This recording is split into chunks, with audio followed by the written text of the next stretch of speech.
మా పార్టీ అధ్యక్షుడు జగన్మోహన్ రెడ్డి గారు ఆలోచనతో ప్రకటిస్తున్నాం. ఇవన్నీ కూడా కాకినాడ ఎంపీ స్థానానికి పార్లమెంట్ నియోజకవర్గానికి చలమశెట్టి సునీల్ నియోజకవర్గ ఇన్ఛార్జిగా ఆయన బాధ్యతలన్నింటినీ పార్టీ బాధ్యతలన్నింటినీ కూడా ఆయన చూస్తారు. మచిలీపట్నం ఎంపీ నియోజకవర్గానికి సంబంధించి పార్లమెంట్ నియోజకవర్గానికి సింహాద్రి రమేష్ బాబు ఎవరైతే ప్రస్తుతం అమనగడ్డ ఎమ్మెల్యేగా ఉన్నారో వారు ఆ పార్లమెంట్ నియోజకవర్గం త్వరగా ఇన్ఛార్జిగా వ్యవహారాలన్నీ చూస్తారు. ఆయన నరసరావుపేట నియోజకవర్గానికి సంబంధించి పార్లమెంట్ నియోజకవర్గానికి సంబంధించి పి అనిల్ కుమార్ యాదవ్ ఎవరైతే మొన్నటి వరకు మంత్రిగా ఉండి శాసనసభ్యుడిగా నెల్లూరు శాసనసభ కార్పొరేషన్ శాసనసభ్యుడిగా ఉన్నారు. ఆయన పార్లమెంటరీ నియోజకవర్గానికి నరసరావుపేటలో ఆ బాధ్యతలన్నీ కూడా ఆయన చూస్తారు. తిరుపతి ఎంపీగా ఎస్ఎస్ఎంలో ఇప్పుడు ప్రజెంట్ ఉన్న డాక్టర్ ఎంసై గురుమూర్తి ఎవరైతే ఉన్నారో ఆయన మొన్న సత్యవేడు ఎమ్మెల్యే నియోజకవర్గానికి వచ్చి పెట్టాం. మళ్ళీ ఆయన తిరిగి బ్యాక్ కి ఆయన పార్లమెంట్ నియోజకవర్గాన్ని ఆయన పర్యవేక్షించడానికి ఆయన్ని చూడమని చెప్పి ఆదేశాలు ఇవ్వడం జరిగింది.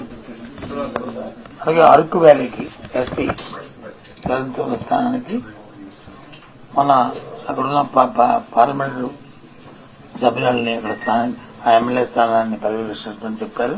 ఇప్పుడు ఆమెని కాకుండా రాగం మత్స్యలింగం ఆయన్ని ఆ శాసనసభ నియోజకవర్గంలో మరి ఆయన పార్టీ వ్యవహారాలు అన్ని చూడడానికి వచ్చి ఆయన నియమించడం జరిగింది. అమనిగడ్డకి డాక్టర్ సింహాద్రి చంద్రశేఖర్ ఒక ప్రముఖ వైద్యులైన అంకాలజిస్టు రాష్ట్రంలోనే ఆ తండ్రి గారు కూడా సింహాద్రి సత్యనారాయణ మంత్రిగా చేశారు. వారి అబ్బాయి అయిన డాక్టర్ సింహాద్రి చంద్రశేఖర్ గారిని ఆ శాసనసభ నియోజకవర్గానికి ఆయన్ని ఇన్ఛార్జిగా నియమించడం జరుగుతుంది. సత్యవేడి ఎస్సీకి అసెంబ్లీ స్థానానికి ఆ నియోజకవర్గం సంబంధించి నౌకతోటి రాజేష్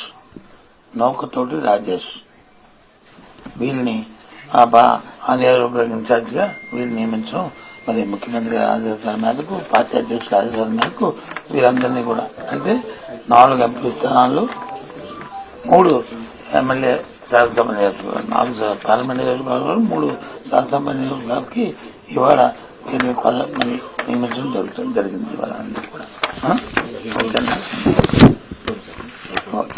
ఇవన్నీ కూడా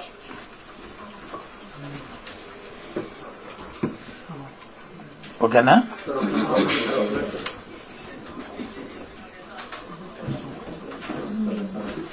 చెప్పండి, వెళ్ళి తీసుకుంటాం.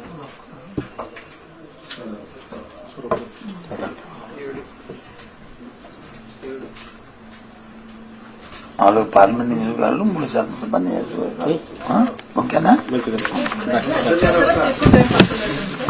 ఇంకోటేమా కాసార్ రెడ్డి ఇంకోటేమా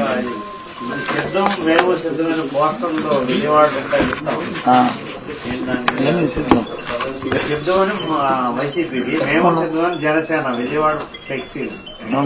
మేము సిద్ధం అంటే దేనికి వాళ్ళు సిద్ధం నాకు మేము సిద్ధమనేది వచ్చి రాబోయే శాశ్వత ఎన్నికల్లో ఈ రాష్ట్రంలో ఎన్నికలు జరుగుతున్న నేపథ్యంలో పార్టీ కేడర్తో సమాయత్తం చేసుకుంటూ ఎన్నికలు సిద్ధంగా ఉన్నామనేది మన అక్కడ భీముల్లో నుంచి ముఖ్యమంత్రి గారు లక్షలాది కార్యకర్తల్ని ఉద్దేశించి ప్రసంగించి వాళ్ళందరినీ సిద్ధం చేశారు.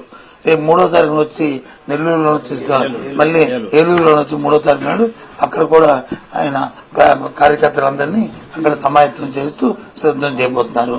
మరి దేనికి సిద్ధం అవుతున్నారో నాకైతే తెలియదు. ఇప్పుడు మా ఊరికైతే మేము సిద్ధం ఉండడానికి ఒక అర్థం ఉంది.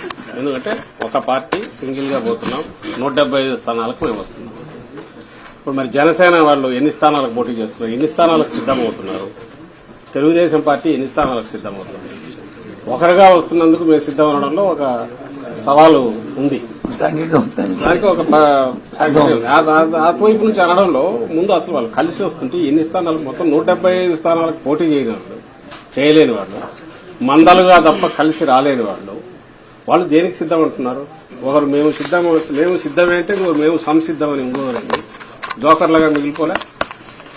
అర్థం లేని మాట దానికి. అసలు ఇంతకుముందు ఏనన్నట్టు వాళ్ళు అసలు ముందు మాది మొత్తం దీనికి నిన్న శంకారావం పూరించారు. ఈయన మొత్తంగా క్యాడర్ మీటింగ్లు అన్ని జరుగుతున్నాయి. ఒక పక్క ఇంకో పక్క లిస్ట్ అనౌన్స్ చేస్తున్నాం. 175 స్థానాలకు పెడుతున్నాం. 25 పార్లమెంట్ స్థానాలు. ముందు అది తేల్చుకున్నాక వాళ్ళు ఇగో మేము కూటమిగా సిద్ధమంటారా లేదా 10 పార్టీలు కలిసి సిద్ధమంటారా అప్పుడు చెప్పుకోవచ్చు. అన్నిటికంటే ముఖ్యం వాళ్ళు ఎక్కడైతే వాళ్ళు మీరు అడిగిన ప్రశ్న ఆ ప్రాంతంలో వాళ్ళు ఏదైతే ఫ్లెక్సీ పెట్టారో అక్కడ ఎన్నికల్లో ఆ పార్టీ పోటీ చేస్తుందా ఆ అభ్యర్థి మా అభ్యర్థి చెప్పనండి చెప్పి తెలుసుకుంటే తప్పే ఉంది. అది అంతే. బాగుండంగా కాదు వాడుతున్నారా ఇంకోరు వాడుతున్నారా అనే దాంట్లో ఇక్కడ డిస్కషన్ అప్రస్తుతం అన్ని కూడా.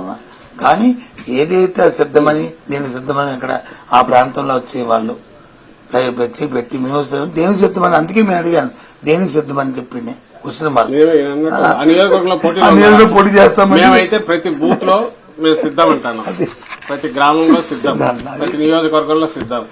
అక్కడ వైఎస్ఆర్సీపీ సిద్ధం ఉంటుంది. మీరు అక్కడ జనసేన పోటీలో లేని చోట జనసేన సిద్ధం అంటే దానికి సంసిద్ధం అంటే దానికి ఏమైనా అర్థం ఉంటుందా? తెలుగుదేశం పార్టీ లేని చోట సంసిద్ధం అంటే అర్థం ఉంటుందా? మొత్తం స్థానాలకు పోటీ లేని వాళ్ళు సిద్ధం అంటే సిద్ధం